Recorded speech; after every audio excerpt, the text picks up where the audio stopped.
Everyone, কেমন আছো সবাই? আসলে ভালো আছি, আমিও ভালো আছি। তো আমার নতুন একটি ব্লগে তোমাদের অনেক শুভেচ্ছা। তো এই দেখো আমি রান্না বসিয়েছি। এখন ভাবছি হচ্ছে পাট শাক, তারপরে এখানে মাছের ঝোল করব, উচ্ছে আলুর তরকারি করব।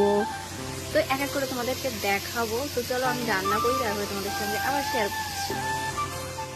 আচ্ছা, এখানে ছেলে বসে বসে হচ্ছে দুপুরবেলা বই পড়ছে। আমরা দেখো ঘুমিয়ে আছি, আর ও বলছে মা আমার পড়া করতে হবে, তাই আমি এখন ঘুমোতে পারবো না। কিন্তু আমরা তো সবাই শুয়ে পড়েছি। ও যাতে পড়া কষ্ট না হয় তার জন্য ও বলছে মা আমি এখন পড়ি। আচ্ছা ঠিক আছে, তোমার যখন পড়া হয়নি তাহলে তুমি এখন পড়ে নাও, কারণ এখন তো স্কুল বন্ধ, তার জন্য বাড়িতে বসেই পড়ছি। তারপরে বিকেলবেলা আমি আর আমার ছেলে জামরুল পাড়তে চলে এসেছি। এটা কিন্তু আমাদেরই গাছ, ভেবো না যেন অন্যদের গাছ, এটা আমাদের নিজেদের গাছ। গাছটা এত পরিমাণে জামরুল হয়েছে যে আমাদের জামরুল গাছগুলো ভেঙেই পড়েছে, মানে জামরুল গাছের ডালটা ভেঙে পড়েছে। আর অনেক বাচ্চারাই খায়, কিন্তু তবুও কি বলতো শেষ মোটে হচ্ছে না, নিচে অনেক জামরুল পড়ে আছে। মানে যে ডাল ভেঙে পড়েছে সেই ডাল থেকে ঝরে ঝরে পড়ছে। তারপরে আজকে ভাবলাম যে চলো আজকে কটা জামরুল পেড়ে মাখা খাই, কারণ বাবা বলছিল কটা জামরুল মাখাও। তাই ভাবলাম ঠিক আছে, বিকেলবেলা তো বসেই থাকি, কটা জামরুল পেড়ে নিই, আর পেড়ে তারপরে আমি মাখা করি।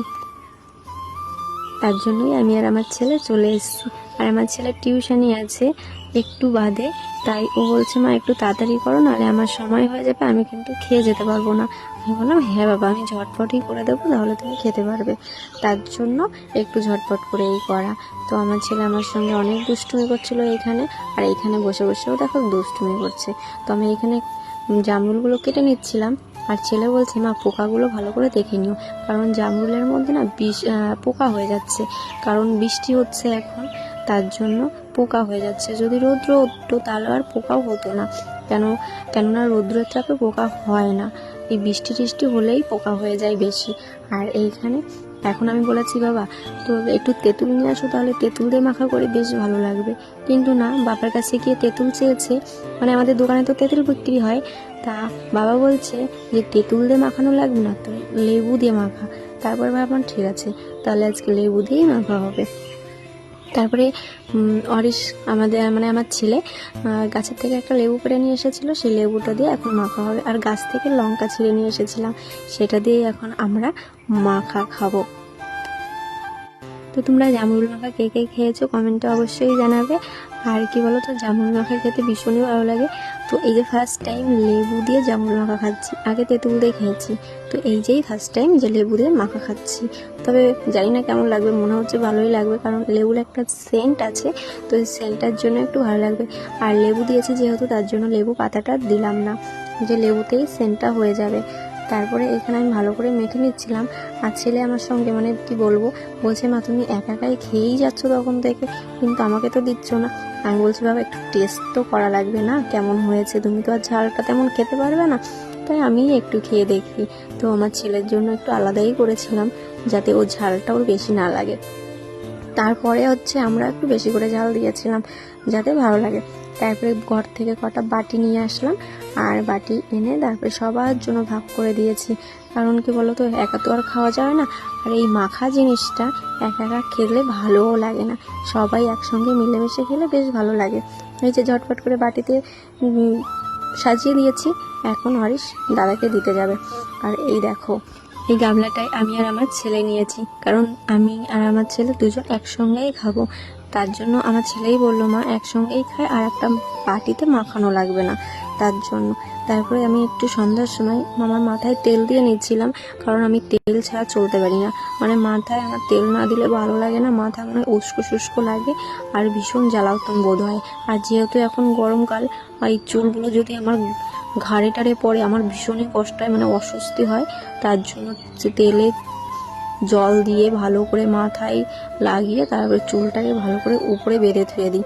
মানে কি বলতো এত অসহ্য লাগে, মনে হয় চুলগুলো কেটেই ফেলে, কিন্তু না, যে চুল বড় রাখতে ভালোবাসি, তার জন্য চুলগুলোকে যত্ন করে রাখা। তারপরে সন্ধ্যের সময় চলে এসেছি একটু চা বানাতে। এখানে অনেকগুলো থালা বাসন জমা ছিল, সেইগুলোকে সরিয়ে নিলাম, আর সরিয়ে নেওয়ার পরে আমি এখন একটু চা বানাবো। আর এখানে অনেক থালা বাসন থাকা সত্ত্বেও জল জমে যায়, তার জন্য সে জলটাকেও মুছে নিচ্ছি। আর বাবা যেহেতু একটু চিনি ছাড়া চা খেতে ভালোবাসে, মানে অল্প পরিমাণে চিনি খায়, তার জন্য বাবার জন্য বানাবো হচ্ছে একটু অল্প চিনি দিয়ে। আর তোমাদের দাদাভাই চিনি খায় প্রচুর পরিমাণে, তাই ওর জন্য আবার আলাদা করতে হয়, মানে এক একজনের জন্য এক এক রকমের চা আমার তৈরি করতে হয়। ভীষণই কষ্ট হয়, কিন্তু তবুও না করতে হবে, এক একজন এক এক রকম খেতে ভালোবাসে তাই। আর হ্যাঁ, বাইরে কিন্তু প্রচন্ড পরিমাণে মেঘ করেছে, যখন তখন বৃষ্টি নেমে যাবে। দেখো বলতে বলতে বৃষ্টি নেমেও গেছে, এত পরিমাণে বৃষ্টি হচ্ছে ধারণার বাইরে, প্রচন্ড বৃষ্টি হচ্ছে। আর এর মধ্যে আমার ছেলে তো টিউশনিতে চলে গেছে সেই বিকেলবেলা, কিন্তু কখন যে আমার ছেলেকে আনতে যেতে পারবে জানি না, আর বৃষ্টিটা কখনই বা থামবে সেটাও জানি না। তারপর অনেক সময় বাদে বৃষ্টিটা থামলো, আর থামার পরে ছেলেকে নিয়ে এসেছে, আর আনার পরে তারপরে আমি ওদের খেতে দিচ্ছি, আর একটা ডিম ভেজে নিচ্ছি, মানে একটা না 3টে ডিম ভেজেছি, কারণ দুপুরবেলায় যে মাছের ঝোল করেছিলাম তখন মাছটা একটু কম ছিল, কারণ মাছটা আগের দিনের ছিল তো, তাই এখন ডিম ভেজে নিচ্ছি। তো তারপরে খাওয়া দাওয়ার পরে আমার ছেলে এই যে পড়তে বসেছে, কারণ ওর অঙ্ক পড়া বাকি আছে, কালকে সকালবেলা আবার ওর পড়া আছে অঙ্ক পড়া, তার জন্য এখন আবার অঙ্ক করতে বসে গেছে। এবার বলছে মা অঙ্ক আমি পারছি না, অঙ্ক সব আমার মাথার উপর দিয়ে চলে যাচ্ছে, তো যে কটা পারছি সে কটাই করছি। আমি বললাম যে ঠিক আছে, তুমি যে কটা পারো সেই কটাই করো। তারপরে রাত্রিবেলা আমি একটু চুল বেঁধে নিচ্ছি, আর রাত্রিবেলা চুল ছেড়ে আমি কখনোই ঘুমাতে পারি না, তার জন্য চুল বেঁধে নিচ্ছি। তো চলো আজকের ভিডিওটা এই পর্যন্তই। ভিডিওটা কেমন লাগলো অবশ্যই কমেন্টে জানিও, আর নেক্সট ভিডিওর জন্য অপেক্ষা করো। তত সময় সবাই ভালো থেকো, সুস্থ থেকো, আর সবাইকে ভালো রেখো। টাটা।